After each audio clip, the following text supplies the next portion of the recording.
rapidinho. Só um aviso antes, pessoal.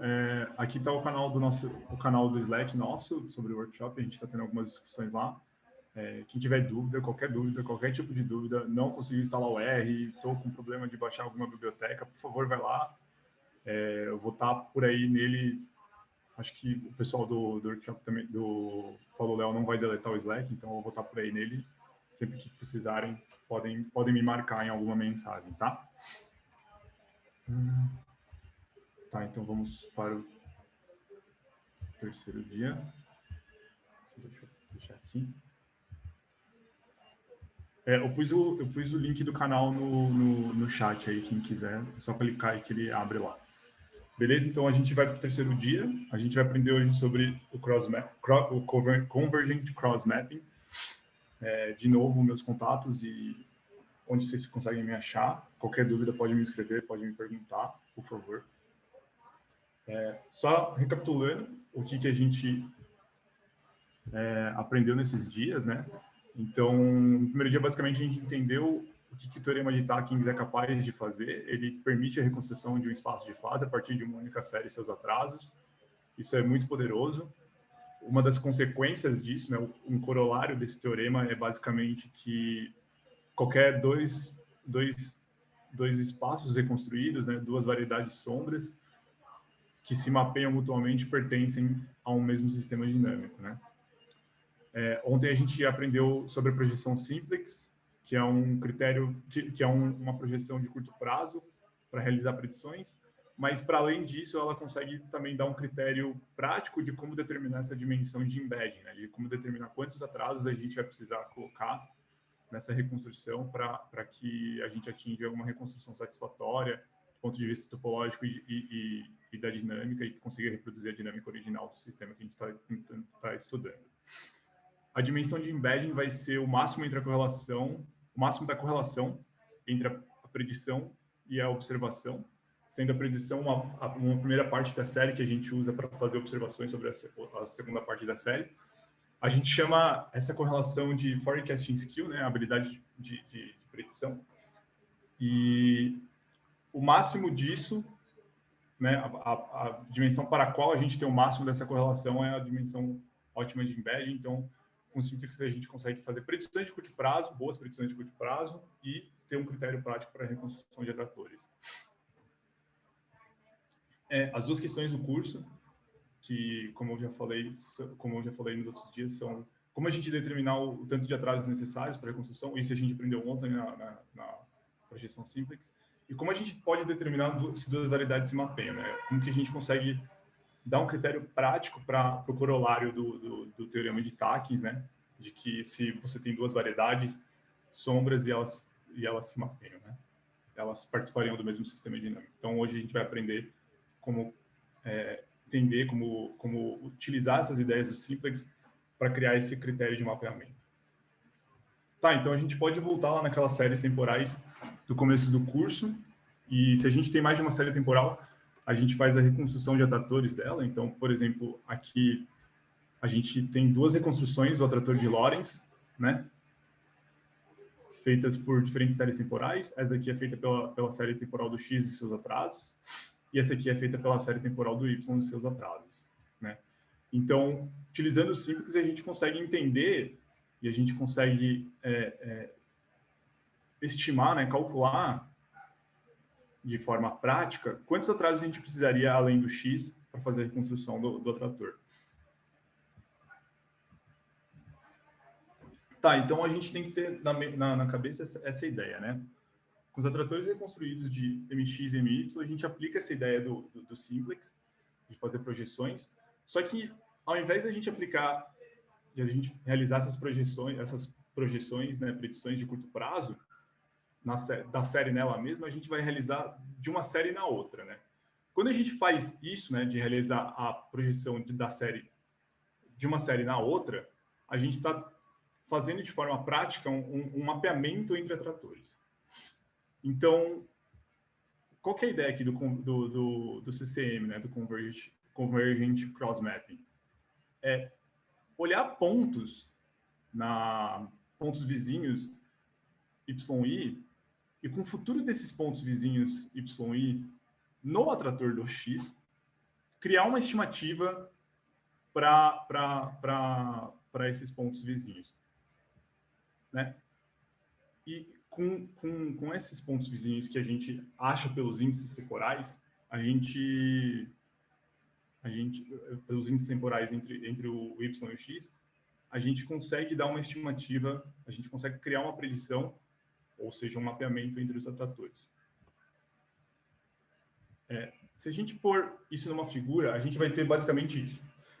Então, aqui a gente tem a variedade sombra do y, né? Ou seja, o atrator é reconstruído a partir da série do y. E aqui a gente tem a variedade sombra do x, o atrator é reconstruído a partir da série do x. E a gente quer saber se a gente é capaz de mapear y em x. Para isso, o que a gente faz? A gente olha um ponto que a gente tem interesse em dar uma predição dele, né? Fazer um mapeamento dele no x. Então, a gente pega esse ponto YC no y e, olhando os primeiros vizinhos dele, determinado pelo simplex, né? Pela figura mais simples geometricamente que a gente pode construir nessa dimensão, que são esses YIs, a gente acha os correspondentes temporais desses YIs no atrator. Então, voltando. A gente acha os correspondentes temporais desses YIs no atrator do X, que vão ser, por exemplo, esses pontos vazios aqui, ó. São os XIs, ou XJs, né? Com esses pontos e com a relação que os pontos YI têm de distância com relação ao YC, a gente dá uma nova estimativa de futuro, a gente dá uma estimativa de futuro para o ponto XC, que vai ter o mesmo índice temporal do YC. A correlação entre esse ponto aqui e essa estimativa vai nos dar um critério prático de mapeamento entre os atratores. Tá? Então, se a gente coloca isso numa fórmula, é a mesma coisa que o simplex. Só que agora a gente está falando que a nossa estimativa em x, né, esse x chapéu aqui, TI, dado que a gente tem um outro atrator, que a gente tem o atrator a variedade sombra MY. E como que a gente acha esses pontos x? E antes, lá no simplex, a gente só pegava os últimos pontos, que eram os primeiros vizinhos, né? Ou os pontos que formavam o simplex do ponto que a gente estava tentando predizer na série e seguia eles para um futuro. Agora, a gente acha esses pontos xis através do índice temporal deles. Então, por exemplo, a gente tem duas séries. Cada uma das séries tem 150 pontos. A gente vai querer mapear a série, eu estou usando aqui essa mão, como a série do Y, na série do X. Então, a gente pega os pontos 5, 6 e 7 da série do Y, acha o correspondente temporal desses pontos na série do X, que vão ser os pontos X, 5, 6 e 7, de tempo X, 5, 6 e 7, né? E a gente, com a relação de distância que os simplex desses pontos aqui da série do Y formam entre eles na série do Y, a gente dá uma nova estimativa para o futuro do ponto central que vai estar nesse outro simplex da outra série, tá? Então, vamos olhar isso aqui com a figura e com a fórmula. Então, de novo, a gente tem a variedade sombra MY e a gente tem a variedade sombra MX. Elas foram reconstruídas usando o critério de dimensão ótima do simplex. Então, a gente primeiro faz uma predição das séries nelas mesmas e com essa predição e com a correlação máxima entre a série, entre o predito e o observado da série nela mesma, a gente tem uma dimensão de reconstrução dessas variedades sombras, desses atratores. Com esses atratores reconstruídos, a gente vai fazer o próximo passo do algoritmo do convergente cross-mapping. Então, deixa eu tomar uma água aqui. Que vai ser, a gente começa em algum ponto qualquer do MY, a gente olha, a gente acha um ponto de interesse, um YC, olha os primeiros vizinhos, olha o simplex desse YC. Com o índice temporal desses pontos, a gente acha os correspondentes no MX, na variedade de sombra MX. Com a relação de distâncias desses primeiros vizinhos com relação ao YC, a gente dá uma estimativa para o que deveria ser o futuro, né, do YC no X, e com a correlação entre o que foi a nossa estimativa e o que é a realidade, ao contrário, né, que é a realidade e o que foi a nossa estimativa, a gente dá um critério, a gente tem um critério prático de mapeamento. Se, conforme a gente preencher, conforme a gente andar pelos pontos do MY, né, conforme a gente usar mais pontos do MY, essa correlação entre o que a gente está predizendo de um atrator no outro for convergir, né, ir para um valor, a gente tem um critério prático para o mapeamento entre esses atratores. Então, se a gente coloca isso aqui numa fórmula, de novo, é a mesma fórmula do simplex, só que agora a gente está colocando no jargão de tendo duas séries. Então, é a mesma coisa, é uma fórmula de correlação normal, só que em vez da gente estar falando sobre pontos da série nela mesma, a gente está falando de pontos achados através de um critério que vai ser aquele critério de achar os pontos com índices temporais na série do Y, através desses índices temporais determinar uma predição para esse ponto aqui, o X chapéu, e com a correlação disso, e conforme a gente anda nesse atrator, conforme a gente usa mais pontos desse atrator, a gente vai colocando mais informações no mapeamento, e conforme essa correlação cresce e converge para um valor, a gente tem um critério de mapeamento entre os atratores. Só para a gente simplificar a notação, né? E relembrar que o nosso critério agora, né, assim como na ideia do simplex, é que essa correlação precisa convergir para um valor. Tá, então vamos resumir o algoritmo do mapeamento cruzado convergente, ou do convergente cross-mapping, que é basicamente assim. A gente tem duas séries temporais, a gente vai selecionar a dimensão ótima de embed para cada uma dessas séries temporais utilizando o simplex. Com as variedades de sombras dessas séries temporais reconstruídas, a gente vai realizar estimativas de uma variedade na outra. E no nosso caso, a gente vai estar tentando predizer pontos em MX utilizando pontos em MY. A gente calcula a correlação dessa predição, desse mapeamento, né? E essa correlação é o mapeamento. Se essa correlação convergir para um valor acima da correlação simples entre as séries, esse é o nosso critério de causalidade. Então, vamos olhar isso também numa figura, né?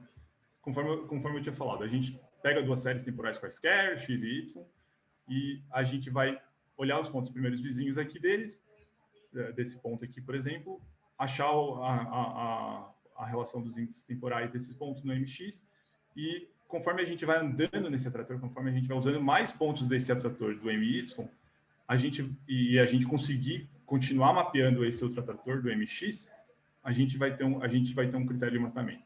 Então,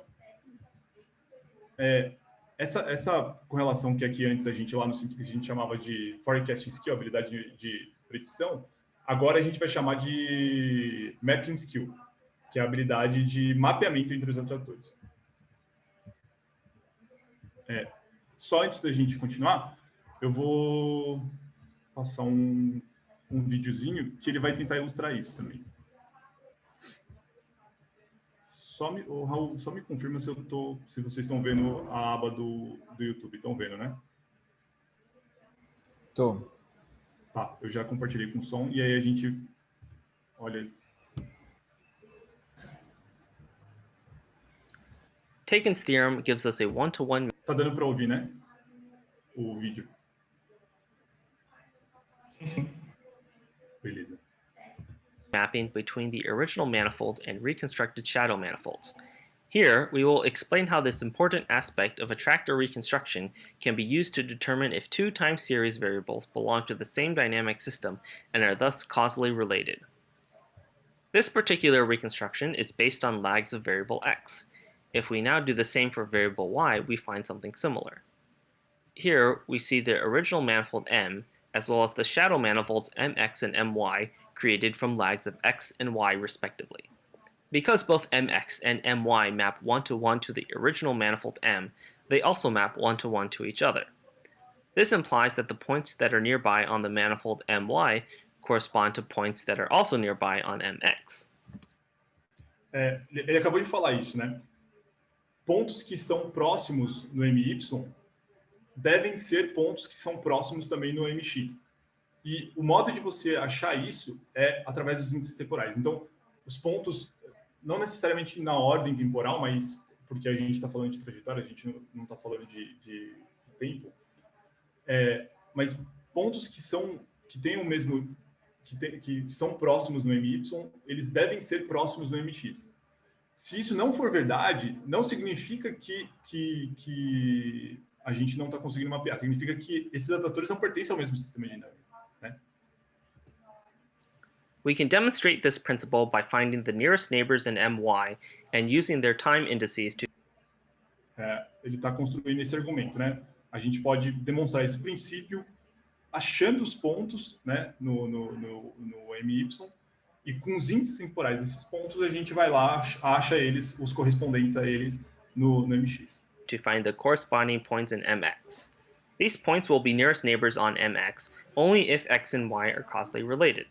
Thus, we can use nearby points on my to identify nearby points on mx. This allows us to use the historical record of y to estimate the states of x and vice versa, a technique we call cross-mapping. With longer time series, the reconstructed manifolds are denser, nearest neighbors are closer, and the cross-map estimates increase in precision. We call this phenomenon convergent cross-mapping and use this convergence as a practical criterion for detecting causation. Beleza. Só antes de eu ir para a parte de direcionalidade, eu queria saber se vocês têm alguma pergunta nessa parte, no entendimento do algoritmo do convergente cross-mapping do CCM. Tem uma pergunta do Luiz e outra do Marcelo aqui. Luiz, se você quiser abrir o microfone e fazer pergunta para o Rafa, fica à vontade, tá? Oi. Bom dia, Rafa. A pergunta que eu tenho é se a gente está utilizando duas séries temporais, mas uma delas está com uma resolução muito maior, ela está numa escala de tempo diferente nesse caso. Ainda dá para usar essa técnica normalmente, ou a gente tem que fazer um downsampling, a gente tem que fazer algum outro procedimento? Só para ver se eu entendi direito a pergunta. Vamos pensar assim, a gente tem duas séries, XY, só que e as duas séries têm mais ou menos o mesmo tanto de pontos, só que 10 pontos na Y significam uma resolução de tempo muito menor e 10 pontos na X significa uma resolução de tempo muito maior. É isso que você está pensando? Ou eu pensei, por exemplo, Não, eu pensei literalmente um fenômeno que é registrado, por exemplo, por dois sensores diferentes. Um deles com uma resolução maior, uma frequência maior de amostragem, né, do que o outro. E aí, quando eles são causalmente relacionados, porque eles são ligados ao mesmo fenômeno, digamos. Mas eu imagino que só aplicando essa correlação direta com os timestamps dos pontos não vai te dar uma ligação, né? Porque senão tu vai pegar pontos, uma das séries está com uma densidade muito maior, né? Tu não tem que fazer algum procedimento desse? Sim, se você conhece bem o seu sistema e você é capaz de saber que a diferença de uma série para outra é porque uma série é mais amostrada frequentemente que a outra, é bom que você coloque as suas séries na mesma escala de tempo, né? Então, vamos imaginar, eu estou tentando entender o comportamento de um bicho com relação à temperatura. Eu tenho amostragens desse bicho mensais, só que a temperatura eu posso ter diária, né? O melhor que você faz é colocar a série da temperatura numa temperatura média mensal, tá? Porque A do bicho você não tem como fazer uma amostragem maior, né? Porque é uma série mais difícil. Mas a da temperatura você tem como fazer, sim, uma série maior. Um downsample, né? Você tirar essa alta frequência de amostragem. Ok, era justamente isso. Muito obrigado. Tá, tem outra dúvida do Marcelo. Marcelo, pode abrir o microfone e falar com o Rafa, se você quiser. Bom dia, pessoal. Eu queria entender, quando tu fala que a gente já reconstruiu os atratores, então,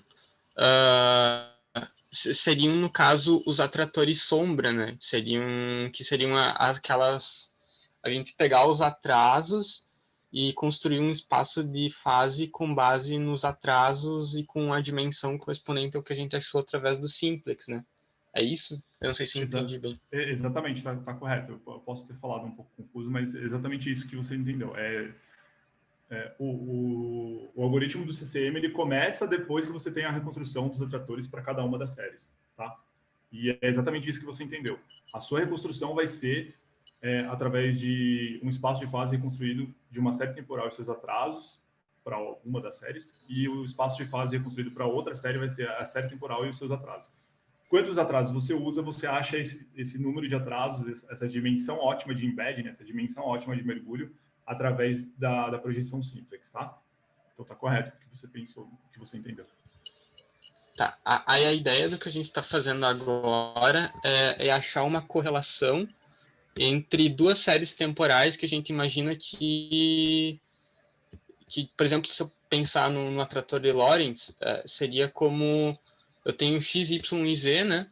Eu estou olhando para as séries temporais de x e a série temporal de y, eu estou tentando mapear um no outro. Esse mapeamento, ele tá, digamos assim, esse mapeamento me ajuda a, por exemplo, encontrar a relação para o mapeamento do atrator original ou não? Então, esse é um corolário do teorema, né? Em teoria, para você confirmar que uma variedade sombra é parte de um sistema dinâmico, você teria que pegar o atrator original, você teria que pegar o atrator original e um atrator reconstruído e tentar mapear esse atrator reconstruído no original. Só que muitas vezes você não tem o atrator original, porque você simplesmente não tem acesso a todas as informações que um sistema pode conter. E eu acho que isso que é o interessante do teorema de Takens, é que uma das consequências dele, né, de que se você consegue mapear uma variedade de sombra num atrator original, é que se você tem duas variedades de sombras que mapeiam mutuamente, que mapeiam no atrator original também, elas têm que se mapear também. Por quê?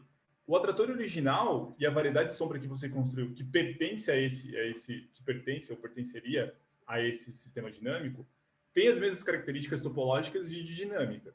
Se você tem uma outra variedade de sombra que também mapeia no atrator original, as duas variedades de sombras que você tem também tem que se mapear, entendeu? Então, esse é o corolário poderoso do teorema de Takens, que vai nos ajudar a ter um critério prático de mapeamento e um critério prático de causalidade, ou de causação, como o cara fala no vídeo. Deu para entender? Sim, a ideia então que eu poderia, a partir disso, então, prever, sei lá, a série do Y medindo a série do X. Eu tenho lá a série do X e com base nela eu consigo fazer previsões do Y. É exatamente isso que a gente uma vez que tá eu tenho fazendo. Mapeamento. Na prática é exatamente isso que a gente está fazendo.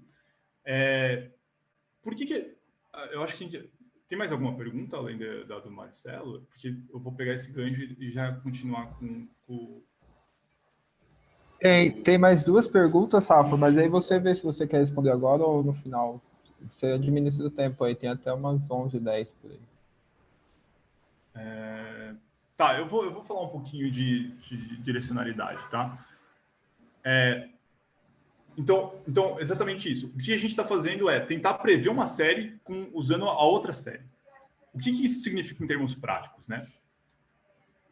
Como eu estava falando, o critério de causalidade é a convergência da correlação entre o predito e o observado, entre o predito e o observado que você faz de uma série na outra. E aí eu ponho essa segunda frase aqui, porque é exatamente isso. Se uma série mapeia na outra, a gente tem um critério de causalidade. Elas estão causalmente ligadas. Só que a gente não falou em nenhum momento a gente falou de direção disso, né? Quem está causando quem? E aí entra o ponto da direção do mapeamento. Então, se a gente está fazendo esse mapeamento de que... Se a gente está fazendo esse mapeamento de que... peraí. Se a gente está fazendo o mapeamento do X no Y, significa que o Y causa o X. E qual que é a ideia disso? É exatamente esse ponto final. É que a gente vai conseguir recuperar em partes a série da causa no efeito, usando a série do efeito, porque o efeito guarda informações da causa, entendeu? É meio confuso, mas depois que você se acostuma, isso fica bem trivial. Não é absurdo você pensar que uma série que é forçada, dirigida, causada pela temperatura, ela vai conseguir, de algum modo, prever alguns poucos pontos da temperatura, entendeu? E essa predição e a correlação do que essa predição nos dá com o que é realmente observado é o mapeamento. Aí eu acho que agora vão ter mais perguntas e aí a gente pode trabalhar nessa parte das perguntas. Quem quer fazer mais perguntas? Raul, se você puder me ler as outras duas perguntas. Tá, a Júlia e o Júlio têm perguntas. A Júlia pode abrir o microfone e fazer a pergunta, depois o Júlio faz a dele. Oi, então, Rafa, era um pouco nessa linha mesmo que estava sendo discutido agora. Uhum. Porque eu estou tentando aplicar coisas que eu conheço para saber e ter certeza que eu estou entendendo, né? Sim. E aí, no caso, como você estava usando modelos biofísicos, eu fiquei pensando nessa coisa do predador e presa, etc. E aí, eu fiquei pensando também que tem situações onde a gente não tem bem definidas essas relações. Exatamente. E aí, eu fiquei pensando assim... no caso, essa abordagem obrigatoriamente vai achar um correspondente em relação ao outro ou não? Porque eu fiquei pensando como que ia parecer para mim que não tem essa relação de causalidade e principalmente, por exemplo, quando tem sistemas que tem mais de uma variável que interfere na outra, se isso vai ser um problema ou se não vai. Eu não sei se eu especifiquei bem a minha dúvida, mas é meio que essas coisas que estão passando na minha cabeça, assim, em relação a se necessariamente ele vai me mostrar essa correspondência, se ele pode me levar a um erro ou pode me levar a uma causa e efeito que não é existente por efeito de outra variável, né? Vamos dizer assim. Totalmente.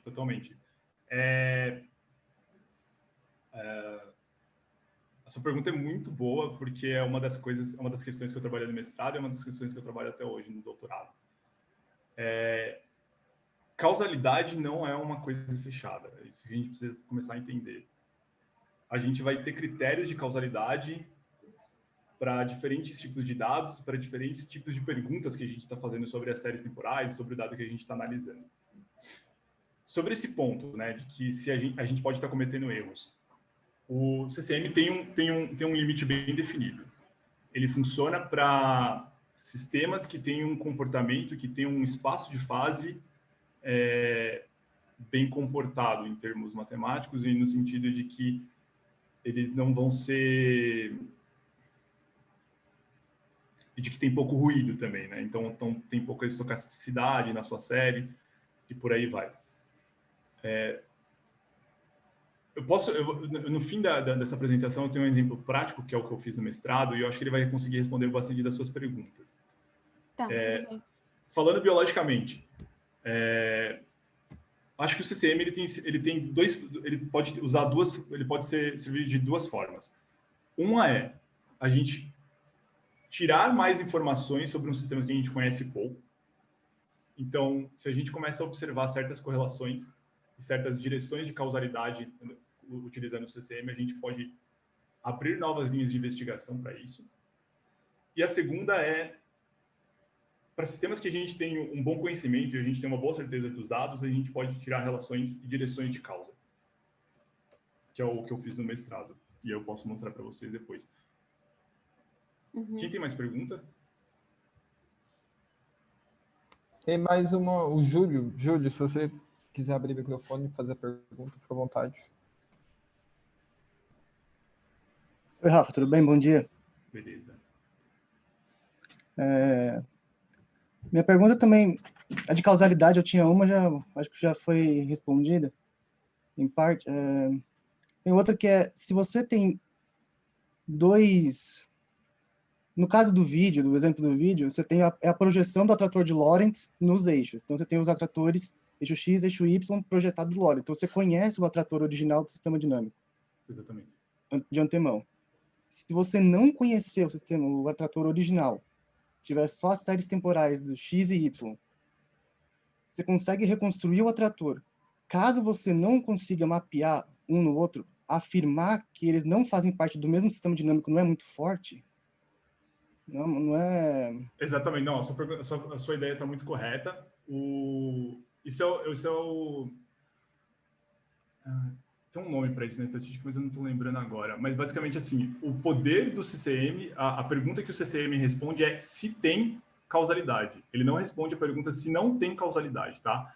Então, se a gente não consegue mapear um atrator no outro, não significa que não tem causalidade, tá?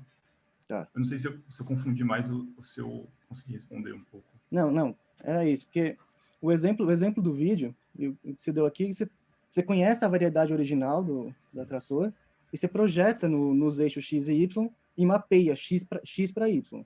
Exatamente. Aí eu consigo ver por que dá para mapear um no outro, porque eu conheço o atrator original. Então, seria introdução à análise em variedade. Né?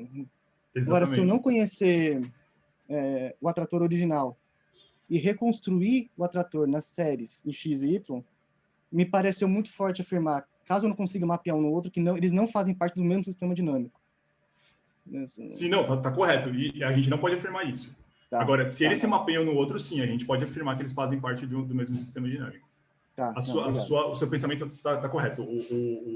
Por exemplo, esse não é um ponto de falha, mas é um limite do algoritmo. O algoritmo não tem essa capacidade. Então, se eles não se mapeiam, a gente não pode afirmar que eles não fazem parte do mesmo sistema dinâmico. Tá. Obrigado, Rafa. Eu acho que uma coisa que a gente pode também pensar agora é que esses critérios, esse algoritmo do CCM, ele serve muito para sistemas que têm uma não linearidade forte, né? Então, se a gente voltar no exemplo aqui do sisteminha bem simples de x e y, né, em que o y causa o x, a gente sabe aqui, né, que o y causa o x, né? E a gente iterar ele algumas vezes, a gente vai ter aquelas séries temporais ruidosas. Então, a gente sabe que isso aqui é causa disso aqui, tá?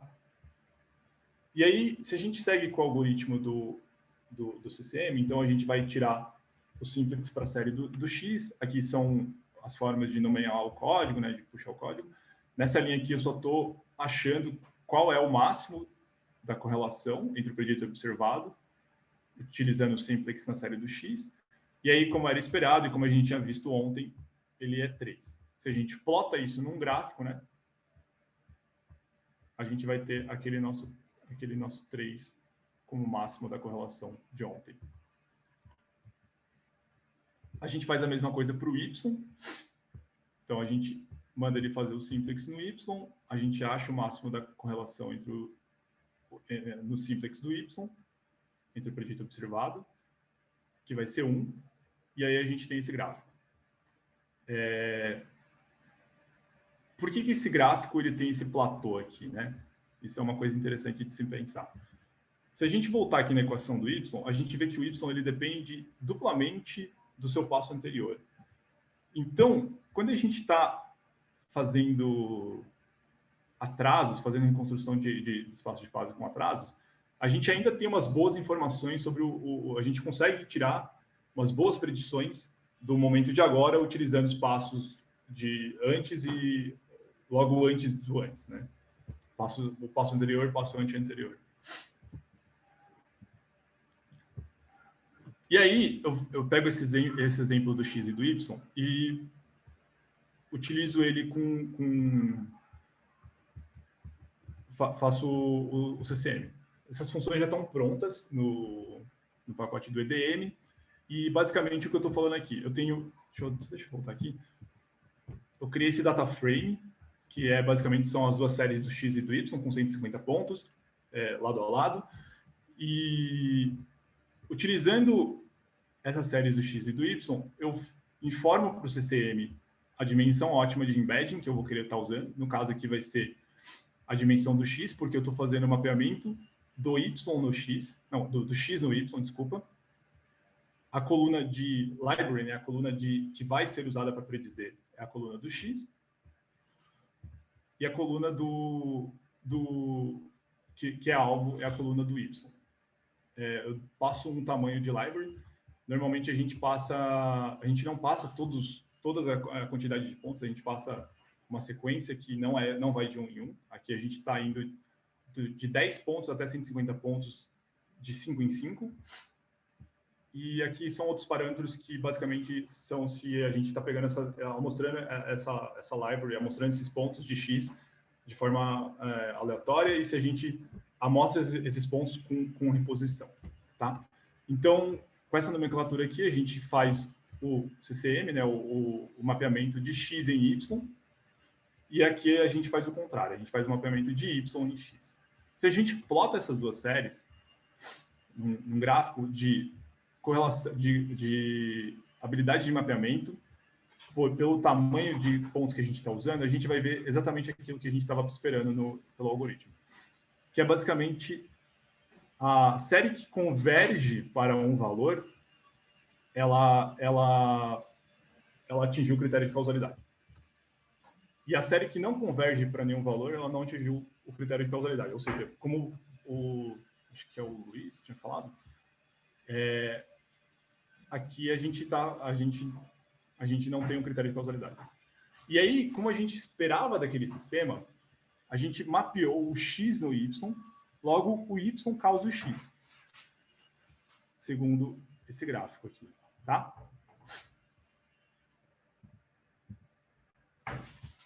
Então, vamos resumir o que a gente fez. A gente tinha aquelas duas séries temporais, X e Y, daquele sistema que a gente iterou. Com essas duas séries temporais, e utilizando o simples, a gente descobre a dimensão de embedding. Com essa dimensão de embedding, a gente faz a reconstrução dos atratores para cada uma dessas séries temporais. Com esses atratores, a gente faz um mapeamento cruzado entre eles. E para o mapeamento cruzado que a gente fez entre eles, que convergiu a um valor, né, ele saiu de um valor da habilidade de mapeamento e subiu para outro valor, convergiu para esse valor, a gente afirma que o critério de causalidade foi atingido, então o Y causa o X, tá? Essa aqui é o último slide que eu vou mostrar hoje, que eu tenho preparado para hoje. E aí, se vocês tiverem dúvidas, a gente pode esclarecer essas dúvidas sobre o algoritmo.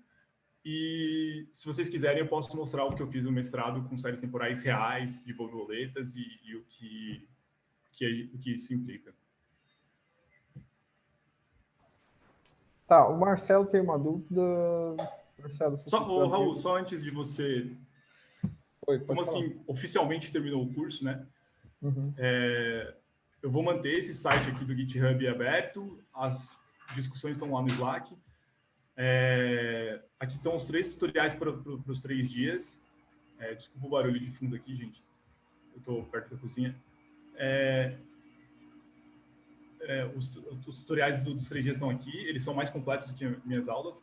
Eu queria primeiro agradecer vocês do Paulo Leal pelo convite. E segundo, eu queria parabenizar vocês por terem conseguido manter o Paulo Leal, mesmo em tempos de vida à distância, tá? Obrigado. E aí a gente pode ir para as perguntas e eu posso, se vocês quiserem, eu posso mostrar o trabalho que eu fiz com borboletas e séries reais. Beleza, é isso. Beleza, Rafa. A gente que agradece a sua participação. Foi muito legal ter você aqui no Paulo Leal, apresentando aí um pouco do seu trabalho e fazendo essa introdução aí a essa análise de dados que hoje em dia é tão importante. E acredito que no futuro vai ser mais importante ainda, né? Sim. Então, tem uma pergunta do Marcelo. Marcelo, se você quiser abrir o microfone. E o pessoal, o Luiz aqui já mandou também que ele gostaria de ver sim o seu trabalho, viu, Rafa? Então, como a gente está com o tempo, tem uns 20 minutinhos ainda, acho que dá para você mostrar tranquilamente. Tá, vamos fazer assim, eu vou responder as perguntas mais ligadas ao algoritmo e mais técnicas, aí você me para com 5 minutos, 10 minutos, você me para, aí eu mostro, nos 10 últimos minutos até as 11 eu mostro o meu trabalho de mestrado. Beleza, então. Então, Marcelo, se você quiser fazer a sua pergunta, fica à vontade. Em primeiro lugar, eu quero ver teu trabalho. Fiquei curioso. Então, e a minha pergunta se tu quiser achar melhor, talvez responder pelo Slack, até para dar mais tempo no seu trabalho, não tem problema. Mas é basicamente... Eu queria entender se não pode acontecer... Porque já foi comentado, acho que no primeiro dia, né, sobre essa coisa do critério de causalidade, né, e tu já falou várias vezes. Uhum. Tem esse problema de correlações espúrias, né? Tipo, sei lá, Sim. piratas e aquecimento global. Sim. Que, na verdade, é uma, sei lá, tu tem uma correlação que está provavelmente ligada a alguma questão temporal ou alguma coisa assim, sabe? Exatamente. E aí o que eu queria entender é, tipo, se não, eu não posso, utilizando isso, por exemplo, encontrar um mapeamento, sei lá, eu tentei pensar em algum exemplo, não consegui pensar em nada muito bom, mas sei lá, olhando para, sei lá, duas populações isoladas de ratos em 2 lugares diferentes, e essa população, sei lá, depende da temperatura, mas a temperatura nos 2 lugares é basicamente a mesma, a temperatura média, e daí, tipo, eu vou encontrar uma correlação de prever ratos num lugar e no outro, mas não tem nada a ver os ratos de um lugar com o outro, mas eu encontro por causa da temperatura. Isso pode acontecer em, não sei. Pode, mas o CCM é robusto para isso. Tem um exemplo que eu faço na minha tese de mestrado e tem um exemplo muito, muito legal que é basicamente assim, você tem um forçante externo, que é a temperatura, algo do tipo, e ele força em cima de 2 populações que tem 2 níveis, né? Então tem o nível dos juvenis e o nível dos adultos. O nome disso é efeito Moura, né? O nível dos adultos ele entra em sincronia, né, em correlação, porque os níveis anteriores estão sendo forçados por um forçante muito com uma grande um forçante com uma magnitude muito grande, né? E o CCM é robusto com isso. O CCM ele não é robusto, ele falha quando você tem um fenômeno de sincronia, que é no sentido assim, você tem 2 séries que realmente são forçadas uma na outra, né? Elas têm esse feedback, né, entre elas. Então, uma série X força um Y, esse Y força um X, conforme o Y força o X, né? E o que isso gera é que você vai ter 2 séries que são altamente sincronizadas, né? Os valores e os picos delas, a forma da série é muito próxima uma da outra. E o CCM ele falha nesse ponto porque ele vai achar que a causalidade é mútua entre as séries e ele não vai conseguir distinguir qual é a série efeito da série causa realmente, né? Então, em fenômenos de sincronia, sim, o CCM ele tem esse problema, ele falha nesses pontos. Sobre forçantes e correlações espúrias, o CCM tende, eu não vou afirmar que ele resolve todos os problemas, mas ele tende a ser robusto. Então, nessa sua questão, por exemplo, de um forçante externo sobre 2 séries, e é o mesmo forçante, elas tendem a ter, essas séries elas vão ter uma correlação alta. Só que o CCM é robusto para isso, porque ele consegue captar a informação da temperatura nessas duas séries e consegue entender que a informação da temperatura nessas duas séries não é o causador entre elas. Tá? A gente pode continuar essa discussão lá no Slack também. Eu super adoro essa discussão. Tá, o Benjamin tem uma pergunta. Benjamin, fica à vontade para perguntar para o Rafa, tá? Oi. Então, a minha questão é a seguinte. Digamos que eu tenho algum sistema que eu quero, né, me parece natural que ele seja descrito com um contínuo de graus de liberdade, né? Então, ao invés de trabalhar naturalmente com EDOs, né, seria uma coisa descrita por EDPs. E aí eu coloquei aqui os exemplos, sei lá, eu quero analisar a causalidade entre distribuição espacial de organismos numa determinada espécie no meio e a densidade de algum soluto. Né? Eu tenho uma população de bactérias, estou vendo algum medicamento dissolver no meio onde elas estão. E aí eu tenho uma quantidade muito grande de graus de liberdade e é claro que eu poderia até, né, discretizar isso daí, colocar isso daí num sistema muito grande de EDOs que aproximam esse sistema e fazer e aplicar esse método. Mas existe alguma forma mais sistemática de eu enxergar como que essa teoria funcionaria numa situação dessas? Se existe um análogo? Benjamin, eu não tenho uma resposta para você, mas eu tenho uma direção para você. Tem trabalhos utilizando o EDM de forma espacializada, que é basicamente assim, eles... para evitar que você faça uma discretização do sistema e construa um sistema de EDOs gigantesco, o que eles fazem é utilizar a ideia do bootstrapping, né? Você chama as suas amostragens de diferentes pontos do espaço de um ensemble de amostragens, e com isso você constrói um ensemble, você constrói um sistema que vai te dar a dinâmica em geral desses sistemas de espaço, né? Ele vai te dar esses critérios de causalidade de forma geral. Como eu falei, eu não tenho uma resposta para você, porque não é muito minha área mesmo. Assim. Tem gente que trabalha com isso, modelos espacializados, e tem gente que trabalha com análise de dados espacializados.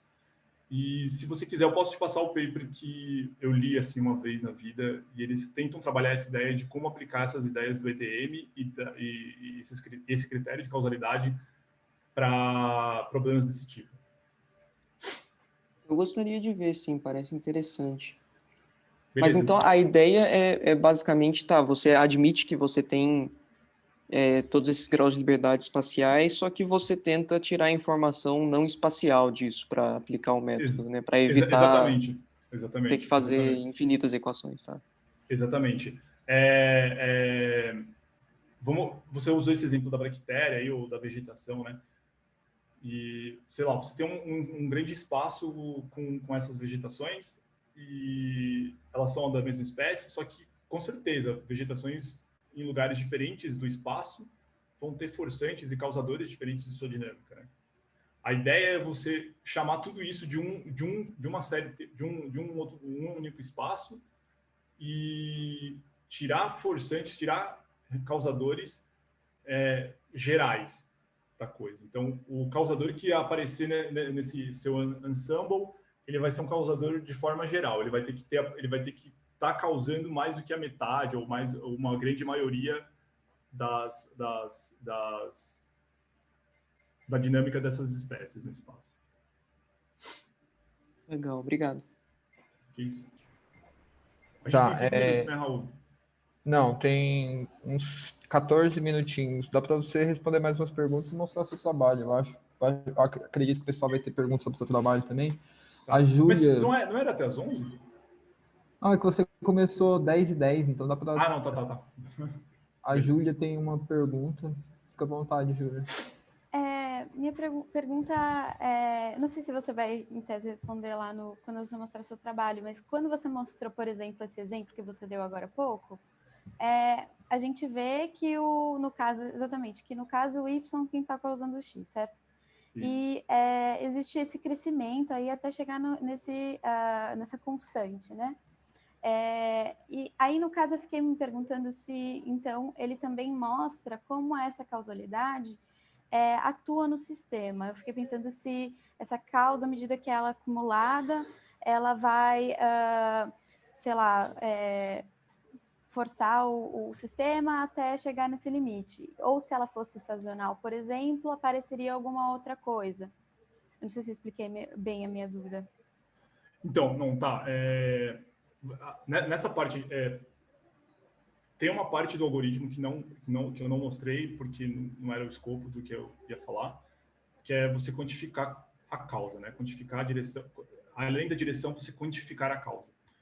Aqui, essa habilidade de mapeamento, tenta não usar ela como forma quantitativa, tá?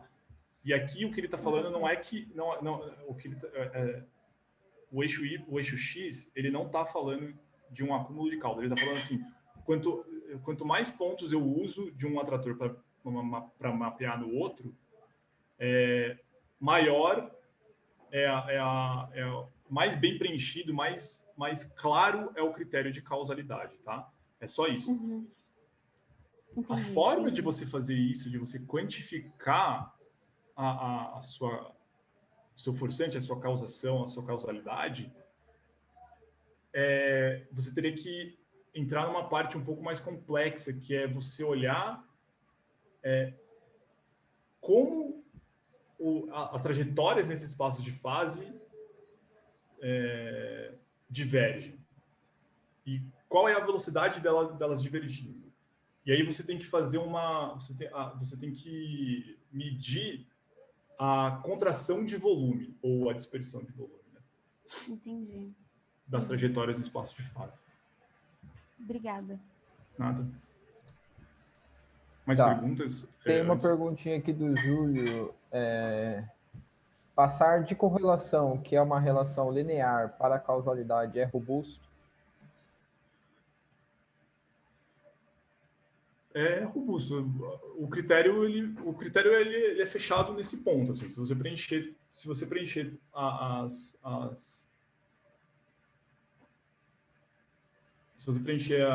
eu esqueci o nome das, não é necessidades, ai meu Deus, os pré-requisitos deles do critério, o que você achou é robusto.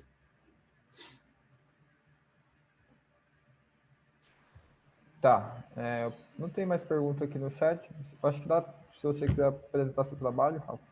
Tá, eu vou mostrar sim, então. Tem 10 minutinhos, ok? Ih, daqui vai rapidinho. Beleza, tá. O meu trabalho de mestrado foi estudar essas borboletas. Elas são umas borboletas da tribo Itovini. Elas têm essa característica bem legal, que elas são miméticas entre elas. Então, aqui são 8 espécies diferentes, tá? Elas não são as mesmas espécies. Esse daqui é o macroanel tigrado, né? Como os biólogos chamam, e os borboletólogos chamam. Eles têm esse padrão de tigrado. E esse aqui é o macroanel transparente, né? Na verdade, é um microanel transparente e essa daqui é isolada. E aí, elas são coletadas na USP, lá na matinha da USP. E isso aqui foi o trabalho de doutorado foi parte do trabalho de doutorado do Carlos Gandia. E aí ele me cedeu essas séries temporais e ele queria entender a relação dessas borboletas, dessas espécies de borboletas com o clima, saber qual é o fator climático que pode estar direcionando essa dinâmica. Uma das coisas interessantes da dinâmica dessas borboletinhas é que, em certas épocas do ano, elas formam um bolsão, né? Elas têm uma maior quantidade. E parece que há uma sincronia entre essa época do ano entre as espécies. Aqui, nessas daqui, a gente tem um pouco menos claro isso, porque elas são coletadas no bolsão, mas elas parecem não estarem no bolsão. E aí o Carlos ele queria uma forma de quantificar isso, né? E o módulo que eu usei foi exatamente através do CCM. Além dessas séries temporais aqui das espécies de borboletas, a gente tinha séries temporais do fotoperíodo, né? O horas de luz por dia, conforme o ano passa, e a chuva acumulada por dia, tá? Por que isso é difícil de tirar com correlação? Basicamente, a chuva acumulada, ela é uma série muito correlacionada com o fotoperíodo. Ela é forçada fortemente pelo fotoperíodo. E aí a gente... E aí o Carlos me procurou para a gente fazer isso. Tá, aqui são os simplex, né? São o teste de dimensão ótima para cada uma das séries das borboletas. E aí uma coisa muito sensacional que dá para ver é que nem todas as borboletas, elas formam uma tribo, elas estão no mesmo lugar do espaço, mas mesmo assim as dimensões ótimas de embedding delas são diferentes. Isso significa o quê? Que certas espécies podem não estar causando a dinâmica de outras certas espécies, tá? E aí esses pontos pretos aqui são os ótimos da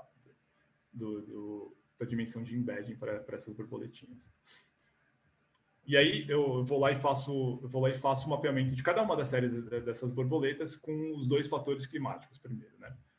Então, se a gente pega pelo critério de causalidade lá e a gente olha que ele tem que convergir para um valor e ficar acima, para cada uma dessas espécies, né, o azul significa o mapeamento da série da espécie no fotoperíodo e o vermelho significa o mapeamento da série da espécie na chuva. E aí, se a gente lembrar o critério de causalidade, se esse mapeamento convergir para um valor e tiver acima da correlação simples entre as séries, a gente tem um critério de causalidade. Então, por exemplo, aqui na gnosia, claramente o fator que causa a dinâmica dela entre chuva e fotoperíodo é o fotoperíodo. A gente pode falar, mas a chuva está convergindo para um valor. Está convergindo para um valor, só que ele está abaixo da correlação simples entre as séries da gnosia e da chuva. Então, ele não atingiu o critério de causalidade para a gente aqui. E aí, a gente faz esses gráficos para todas as espécies. E aí, a tendência que a gente vê é basicamente essa. O fotoperíodo é claramente um fator de causa dessas espécies, né? Não sei se está dando para ver, ó. Aqui ele convergiu para o valor, só que convergiu para o valor abaixo até da correlação, ele tem esse ruído no fim. Então, aqui não atingiu o critério de causalidade. Mas, constantemente o fotoperíodo está lá, mapeando as séries das espécies. Essas 2 últimas aqui, elas já são menos encontradas do que as outras espécies, e aqui a gente, como acho que foi na pergunta do Luiz, ou do Marcelo, ou do Júlio, eu não lembro, de que a gente não atingiu um critério de causalidade. Então, significa que a gente não pode falar que a chuva ou o fotoperíodo causa, mas a gente também não pode, como não atingiu o critério de causalidade, a gente não sabe qual deles causam ou se causam, né? Então, uma das coisas claras que a gente tira de tudo isso aqui, desses gráficos, é que a dinâmica dessa tribo, dessas 8 espécies, ela é muito mais direcionada pelo fotoperíodo. Ó, tem um typo aqui. Antes da gente ir para outra parte, por que isso é interessante, né? Essas borboletas têm uma característica muito diversa, que é o seguinte: elas precisam ficar agregadas, elas precisam saber e prever quando o tempo seco vem, porque o tempo seco é um fator de mortalidade delas. Como que você vai prever a estação seca? Você vai olhar a chuva acumulada ou o fotoperíodo? E segundo o que o nosso CCM está falando aqui, é que é o fotoperíodo que elas usam para prever. E aí, qual que é o argumento de por que é o fotoperíodo? O fotoperíodo é um preditor melhor da chuva do que a própria chuva acumulada, entendeu? Então, para elas, é melhor olhar o fotoperíodo, para elas, eu estou falando de um modo anedótico, mas a evolução selecionou os indivíduos que conseguiam prever melhor a época chuvosa e a época seca, e esses indivíduos faziam isso não olhando a chuva acumulada, mas olhando o fotoperíodo, entendeu? Porque o fotoperíodo é um preditor melhor da chuva da época seca do que a chuva acumulada em si. Aí a pergunta seguinte que a gente se faz é, tá, mas a gente estava vendo lá nos gráficos de dimensão ótima de embedding que não tem só 2, 3 dimensões. Para algumas séries tem 4, 5, 6. O que isso significa? Significa basicamente que provavelmente a série de uma espécie está causando a série de outra espécie. Como elas são miméticas, elas têm que ter essa sincronicidade entre elas irem para o bolsão, né? O bolsão é o lugar onde elas ficam na época seca para evitar a mortalidade, e elas precisam medir esse tempo de ir para o bolsão de forma correta. O fator que elas usam é o fotoperíodo. Como eu já falei, o fotoperíodo é o melhor preditor da época seca do que a chuva acumulada. E por que elas precisam estar em sincronia? Porque elas são predadas, né? E uma das vantagens delas serem miméticas é que se o predador come uma delas, ele aprende. Elas também têm uma outra característica muito legal, que elas são impalatáveis. Elas têm uma grande concentração de alcaloide nelas, e isso gera indigestão e faz com que os predadores não queiram predar elas. Só que os predadores eles precisam aprender isso, né? Essa é uma característica aprendida. E aí, o fato de elas serem miméticas faz com que elas precisem ter essa sincronia para chegar no bolsão, para que uma espécie que chegou primeiro vai ter um custo maior na sua população do que uma espécie que chegou depois, porque os predadores vão predar mais ela para conseguir aprender que todas essas espécies de toda essa tribo são impalatáveis e não vão predar mais elas. Então, elas precisam chegar em sincronia. Então, a gente também se perguntou isso. Será que as séries das próprias espécies não causam as séries de outras espécies? Será que tem uma que é líder? Será que tem uma que está guiando as outras? E a gente aplica todo de novo o algoritmo do Empirical Dynamic Modeling. Agora a gente tem 8 espécies e a gente vai fazer cada uma dessas espécies contra as outras 7. Então, a gente tem que fazer 56 vezes o CCM. E com isso a gente tira esse tipo de gráfico. Eu não vou mostrar todos os gráficos, são bastantes, são 56, né? Então, por exemplo, na espécie da polimínia, aqui é o mapeamento da polimínia contra a outra espécie. Esses pontos cheios significam que o CCM, ele, além de ter convergido, ele passou da correlação simples entre as séries, tá? Então, aqui foi atingido o critério de causalidade, aqui também foi atingido o critério de causalidade, e eu não sei se vocês estão vendo, aqui no fim, só no fim foi atingido o critério de causalidade. Mas ele não convergiu para foi atingido o critério de causalidade, não. Ele passou da correlação. Mas ele não convergiu, então não foi atingido o critério de causalidade. Então, com esses gráficos, com esse tipo de gráfico, a gente pode afirmar que a Lavínia dá uma causa para a polimínia, para a dinâmica da polimínia. A lisínia dá uma causa para a dinâmica da polimínia também. E aí, com isso, a gente monta essa rede de causação ou causalidade. Então, quais espécies estão influenciando em quais outras espécies? E é isso, esse foi o meu trabalho de mestrado. E aí, eu acho que agora, quem quiser perguntar, ou não sei como está o tempo. Muito legal, Rafa. Parabéns pelo trabalho. Muito bacana. Eu acho que agora a gente vai para o... Como ninguém fez pergunta no chat, o Rafa vai estar disponível no Slack também. Sim, sim. E agora a gente entra para o Coffee Break. Vocês estão liberados para o Coffee Break. A Júlia está fazendo uma pergunta aqui. Júlia, eu acho que dá tempo do Rafa responder uma pergunta rapidinho. Sim. Rafa, eu agradeço, eu achei que foi muito interessante.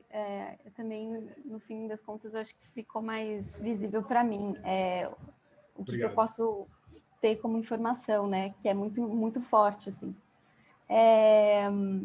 Uma coisa que eu fiquei pensando, que é uma coisa que aí eu não conheço muito, eu só conversei sobre isso. Às vezes eu vejo que tem uma certa dificuldade de relacionar coisas como relação de sei lá, não sei se eu não vou saber direito os nomes, mas a relação do metabolismo com outros variáveis do organismo de um animal, por exemplo.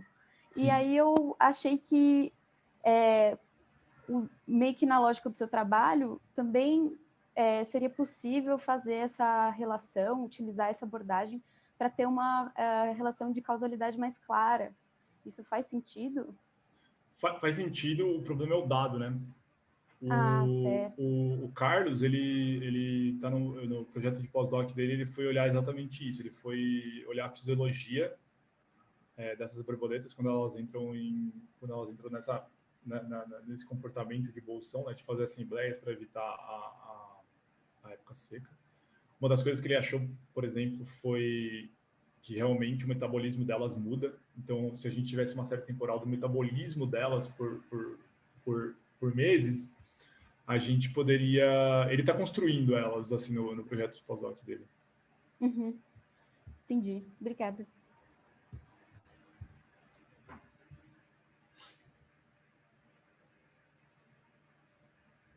Tá bom, muito obrigado, viu, Rafa? Isabela, se você quiser falar com o pessoal, acho que dá. Eu vou dar stop share aqui. Tá, obrigado, Rafa. Muito obrigado. Rafa,